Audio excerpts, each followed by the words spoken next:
Assalamualaikum warahmatullahi wabarakatuh. Selamat pagi anak-anakku sekalian. Semoga hari ini kalian dalam keadaan sehat dan tetap semangat untuk mengikuti materi pelajaran ekonomi. Kali ini Ibu akan memaparkan tentang pelaku dan interaksi antar pelaku ekonomi. Ya, anak-anak, siapa yang tahu apa itu pengertian pelaku ekonomi? Ya, bagus. Pelaku ekonomi itu adalah seseorang yang melakukan kegiatan produksi, distribusi, dan konsumsi. Nah, kemudian siapa saja yang menjadi pelaku ekonomi itu?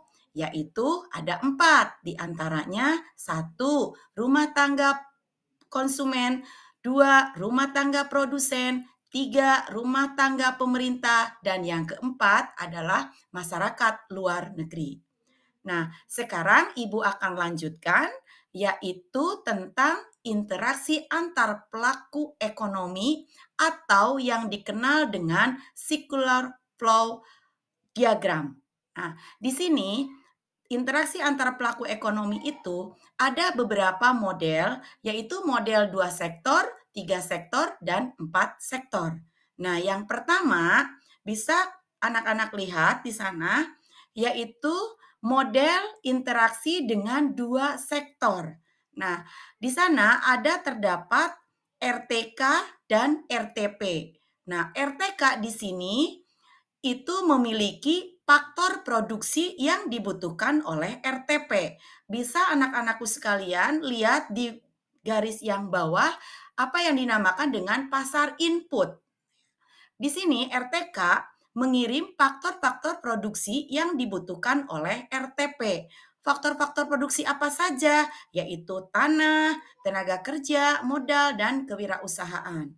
Nah, di sini RTP karena sudah menikmati faktor-faktor produksi dari RTK, sehingga RTP di sini memberikan sebuah balas jasa kepada RTK. Kalau balas jasa itu dari tanah, yaitu berupa sewa atau rent. Kemudian kalau tenaga kerja, upah atau wages. Dan kalau modal, itu adalah bunga atau interest. Kemudian kalau kewirausahaan, itu laba atau profit. Nah, di sana yang dinamakan arus uang. Nah, RTK mendapatkan balas jasa dari RTP dibelanjakan kepada RTP, yaitu untuk mendapatkan barang dan jasa yang dihasilkan oleh RTP. Nah, di sana bisa anak-anak lihat di atas itu ada yang namanya pasar output, yaitu pasar barang dan jasa. Jadi RTK ini menyalurkan uang atau arus uang ke RTP. Nah, di sini karena RTP sudah mendapatkan arus uang dari RTK, sehingga RTP memberikan arus barang dan jasa yang dibutuhkan oleh RTK. Nah, itulah untuk interaksi 2 sektor. Nah, sekarang kita lanjutkan, yaitu model yang kedua, yaitu dengan 3 sektor. Siapa saja 3 sektor bisa kalian lihat di layar. Di sana ada RTK, ada RTP, dan satu lagi yang di tengah itu adalah pemerintah. Nah, pemerintah juga sama membutuhkan faktor-faktor produksi dan barang dan jasa. Sehingga di garis yang paling bawah itu ada yang namanya pasar input, faktor produksi. Pemerintah membutuhkan faktor-faktor produksi itu diambil dari rumah tangga konsumen. Nah, karena rumah tangga konsumen ini sudah memberikan faktor produksi, sehingga pemerintah memberikan sebuah balas jasa kepada rumah tangga konsumen. Begitu pula pemerintah juga sama membutuhkan yang namanya pasar output atau barang dan jasa yang dihasilkan oleh rumah tangga produsen.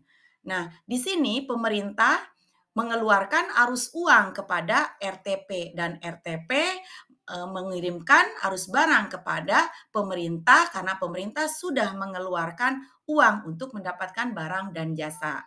Nah, kemudian pemerintah juga di sini kalian bisa lihat yang di garis tengah itu ada arah panah yang menuju RTK dan RTP, yaitu pemerintah memberikan subsidi baik kepada RTK maupun RTP. Begitu juga pemerintah di sana mendapatkan pajak yaitu dari RTP dan RTK. Seperti arahnya dari arah RTK menuju pemerintah dan arah RTP menuju pemerintah. Nah, itulah dari metode dengan model 3 sektor. Nah, sekarang yaitu yang ketiga, yaitu dengan model 4 sektor. Nah, supaya kalian tidak bingung, di sini Ibu menyimpulkan, di sini hanya ada 2 sektor, yaitu masyarakat luar negeri dan pelaku ekonomi dalam negeri. Nah, pelaku ekonomi dalam negeri ini sebetulnya terdiri dari RTK, RTP, dan pemerintah.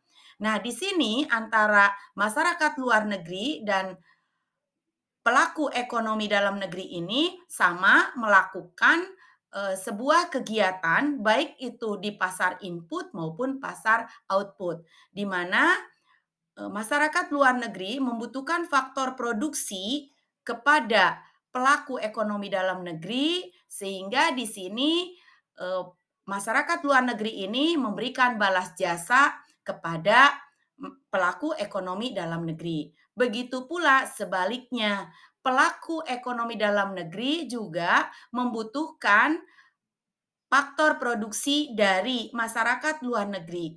Nah, dengan demikian pelaku ekonomi dalam negeri ini memberikan juga balas jasa kepada masyarakat luar negeri. Sama, cuma berbentuk devisa. Nah, ini kaitannya dengan ekspor impor yang menuju kepada perdagangan internasional.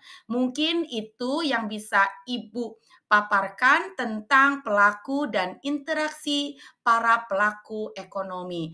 Mudah-mudahan apa yang udah Ibu sampaikan ilmunya dapat bermanfaat buat kalian semua. Sekian, Ibu akhiri saja. Assalamualaikum warahmatullahi wabarakatuh.